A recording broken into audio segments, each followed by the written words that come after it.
दर्पण स्टूडियो। नमस्कार सुधी दर्शकबृंद, নিউজ বরাক দর্পণ স্টুডিও থেকে সবাইকে আবার শুভেচ্ছা। আজকের দেশ বিদেশের গুরুত্বপূর্ণ খবর। ভারতের রাষ্ট্রপতি দ্রৌপদী মুর্মুর নিরাপত্তায় বড় ধরনের ত্রুটি ধরা পড়েছে। রাষ্ট্রপতি শবরীমালা তীর্থযাত্রা যাওয়ার উদ্দেশ্যে মঙ্গলবার অর্থাৎ 21 অক্টোবর সন্ধ্যায় হেলিপ্যাড নির্মাণের সিদ্ধান্ত নেওয়া হয়। যথারীতি সেই রাতেই পাইলটের নির্দেশে কংক্রিট ঢালাই শুরু হয়। রাতভর কাজ চলে যাতে সকালে রাষ্ট্রপতি হেলিকপ্টার সেখানে অবতরণ করতে পারে। তবে বন বিভাগ আগেই সতর্ক করেছিল যে হেলিপ্যাডের কংক্রিট পুরোপুরি শুকায়নি, তাই সেখানে হেলিকপ্টার অবতরণ করলে বিপদ ঘটতে পারে। সেই সতর্কবার্তাকে উপেক্ষা করা হয়। রাষ্ট্রপতির যাত্রা ভোর 4টায় সড়ক পথে হবে নাকি আকাশপথে সেটা স্পষ্ট ছিল না বলে জানা গেছে। তবে সড়ক ব্যবহার করার আগাম নিরাপত্তা ব্যবস্থা তৈরি রাখা হয়েছিল। তবে যুদ্ধকালীন তৎপরতায় তৈরি হওয়া হেলিপ্যাডের কাজ 22 অক্টোবর সকালে সম্পন্ন হলেও কংক্রিট ঢালাই পুরোপুরি শুকায়নি। বুধবার কেরালার ল্যান্ডিং প্যাডে আটকে পড়ে রাষ্ট্রপতি হেলিকপ্টারটি এবং চাকা হেলিপ্যাডের মাটিতে আটকে যায়। অবশেষে প্রশাসন পরিস্থিতি সামলে নেয়। দীর্ঘ প্রচেষ্টার পর হেলিকপ্টারটি নিরাপদে সেখান থেকে উড্ডয়ন করতে সক্ষম হয় এবং বড় ধরনের বিপদ এড়ানো সম্ভব হয়।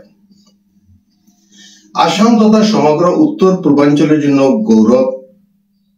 তরুণী বিজ্ঞানী যোরহাটের ডেনিশ নগরের বাসিন্দা এবং university of science and technology Meghalaya USTM এর পদার্থ বিজ্ঞান বিভাগের সহকারী অধ্যাপিকা ডক্টর মূর্ছনা খুসরু ভারতীয় মহাকাশ গবেষণা কেন্দ্র সংস্থা ইসরো এর কর্মচারীর অধীনে একটি গবেষণা প্রকল্প অর্জন করেছেন। তার অনুমোদিত প্রকল্পটির শিরোনাম multi spacecraft investigation of solar and dynamics through solitary wave analysis insights from Aditya L1 mission. Doctor Murchhana খুসরুর এই সাফল্যে গর্বিত সমগ্র আসামবাসী।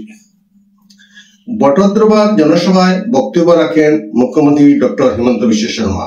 তার ভাষণে কংগ্রেসকে আক্রমণ করে একের পর এক তোপ দাগেন মুখ্যমন্ত্রী। কংগ্রেসীদের ছোটবেলায় সরষের তেল দিয়ে মালিশ করা হয়নি মন্তব্য শর্মার। সরষের তেলের কথা বললেই তাই কংগ্রেস আমাকে ট্রোল করে কটাক্ষ মুখ্যমন্ত্রী। আমি কংগ্রেসীদেরও অরুণোদয় প্রকল্পের চাল বিনামূল্যে দিচ্ছি দাবি শর্মার। আমাকে ট্রোল করলেও লাইনে প্রথমে দাঁড়ায় কংগ্রেসের লোকেরাই। আরো অভিযোগ তার, কংগ্রেস সমর্থকরা বিনামূল্যে চাল নিতে যায় কেন, সেই প্রশ্নও তুলেন মুখ্যমন্ত্রী। আমি সরষের তেল দেবই বলে কংগ্রেসকে সরাসরি চ্যালেঞ্জ ছুড়ে দেন মুখ্যমন্ত্রী ডক্টর হিমন্ত বিশ্ব শর্মা। জাতীয় পর্যায়ে টেনিস প্রতিযোগিতা 13 থেকে 17 অক্টোবর পর্যন্ত ছত্তিশগড়ে অনুষ্ঠিত হয়েছিল। সেই প্রতিযোগিতায় উজ্জ্বল হয়ে উঠেছে আসামের এক ক্রীড়াবিদ। তার নাম ফাগুন জ্যোতি। ছত্তিশগড়ে অনুষ্ঠিত 12 বছর বয়সের অনূর্ধ্ব মহিলা বিভাগে টেনিস প্রতিযোগিতায় সাফল্য অর্জন করে আসামের সুনাম বৃদ্ধি করেছে। এই কিশোরী খেলোয়াড় ফাগুন জ্যোতি ঝাড়খণ্ডের আলাইব্বা হর্ষ এবং অন্ধ্রপ্রদেশের ব্রহ্মানী বনামকে পরাস্ত করে দ্বিমুকুট জয় করেছে। প্রতিযোগিতায় তিনি তার দুই প্রতিদ্বন্দ্বী থেকে 6-0, 6-1 সেটে হারিয়ে এই সাফল্য অর্জন করেন। বেলজিয়ামে গ্রেপ্তার হওয়া পলাতক হিরে ব্যবসায়ী মেহুল চকসির ভারতে প্রত্যাবর্তনে আর কোনো বাধা নেই জানিয়ে দিল বেলজিয়ামের আদালত। তিনি 13,500 কোটি টাকা ঋণ খেলাপিতে অভিযুক্ত। সম্প্রতি বিদেশের আদালত স্পষ্ট করে দিয়েছে চকসিকে ভারতে ফেরানোর কোনো আইনি বাধা থাকছে না। পাশাপাশি ওই হিরে ব্যবসায়ীর যাবতীয় যুক্তি এবং আশঙ্কা নস্যাৎ করে দিয়েছে আদালত।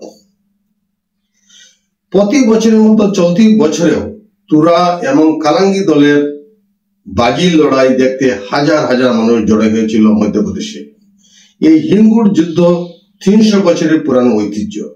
সেখানে দুই পক্ষ ভারতবর্তী শুকনো হিঙ্গুর ফল ছুড়ায় জলসে গিয়েছেন অন্তত 35 জন। ঘটনাস্থলে প্রাথমিক চিকিৎসার পর আহতদেরকে হাসপাতালে নিয়ে যাওয়া হয়েছে। আহতদের মধ্যে একজনের অবস্থা আশঙ্কাজনক।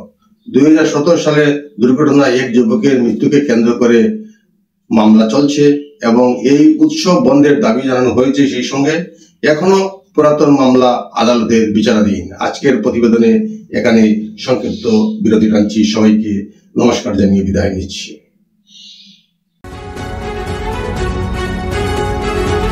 न्यूज़ बराक दर्पण स्टूडियो।